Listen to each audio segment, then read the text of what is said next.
I just want to thank everybody for this awesome opportunity. You know, a little nervous, but when God calls you to the process, you know, it's good to be obedient. Yeah. So, you know, just a short history of mine. I was pretty much born and raised into Buddhism, born in Thailand in refugee camps after the Vietnam War. So, you know, we came over here to the States in 1986 to Illinois, moved around in the Midwest states, got into a lot of trouble, you know. So, well, how I got saved was, well, the Lord had removed me from a situation where I could be doing a lot of time right now. You know, we did some things where, you know, there were some things that went bad and got shot at, and, you know, retaliation, and, you know, well, he removed me from that situation and put me into some cells so I could get to know him. You know, 3 days later, after I got into, you know, incarcerated, the people that we were going after were on the nightly news. So he removed me from that situation. So awesome. But that was in like 2007, you know. So I really didn't start walking with the Lord until 2011. You know, when you're born again, you know, you don't really have those people around that keep you up. You know, you still have the same friends. I still had the same friends getting out, and, you know, so I had, you know, find my way through. But in 2011, I finally started walking with God. Started attending churches regularly and, you know, building new relationships, right? So we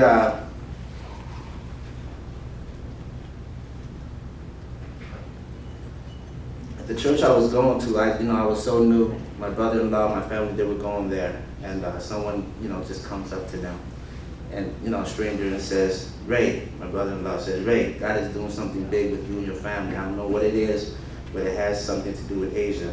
So I'm just brand new. I'm like, yeah, okay, yeah, whatever, you know. It's still about me, right? So, but then 2 weeks later after that, my parents called me.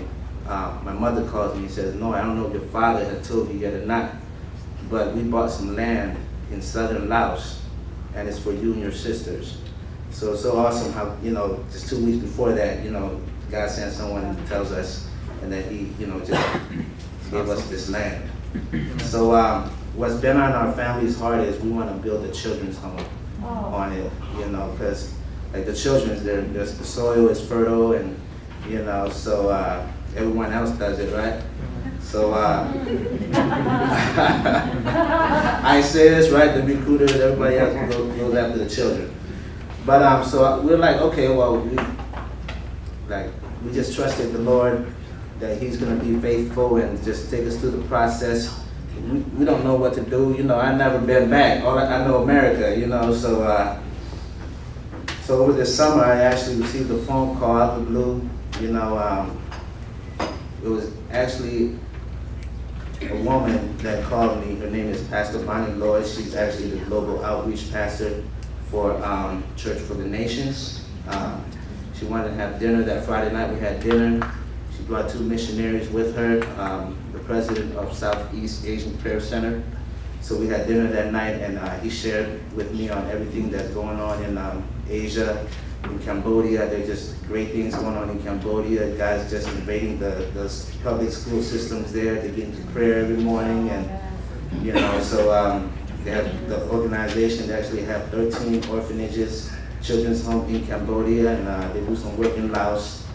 And what's so great is like, okay, well, you know, when you just, you know, trust God, you know, you just don't have to work so hard, right? So the president of the organization says, he asked me if this is going to be a Christian children's home.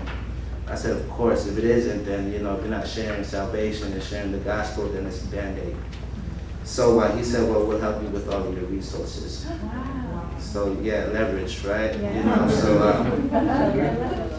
so this, I'll be leaving on December 1st for 3 weeks.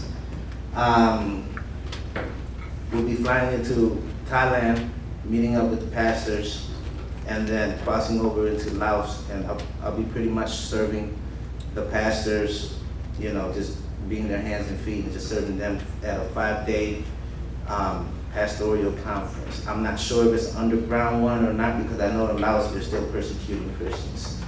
So,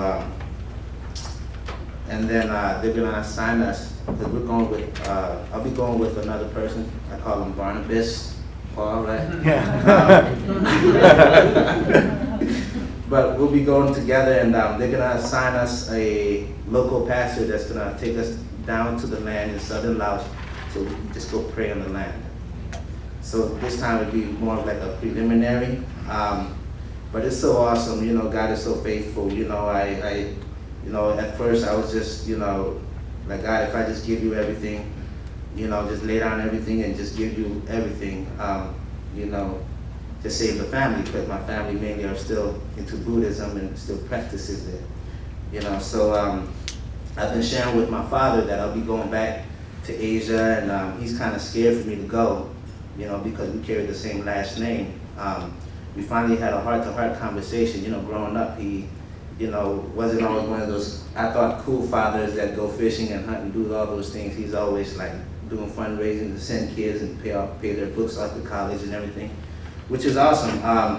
But we finally had a heart-to-heart conversation, and he shared with me in 1965, he left home when he was 19 years old, and he joined the army to fight the communists, you know, during the Vietnam War. You know, he spent 3.5 years in the jungles, you know, got shot in the leg a few times, and then went over into the refugee camps, and then we came here. But he also shared with me that, like, the old prince of Laos, he's still alive. There were 2 brothers that escaped and went to France, and one went back to Thailand, got married, got killed. The other one's still alive. He comes to America every year, to Dallas, Texas, and my father goes and visits him. My father would fly into Bangkok every so often, never really cared or asked him, you know, but he finally shared, and you know,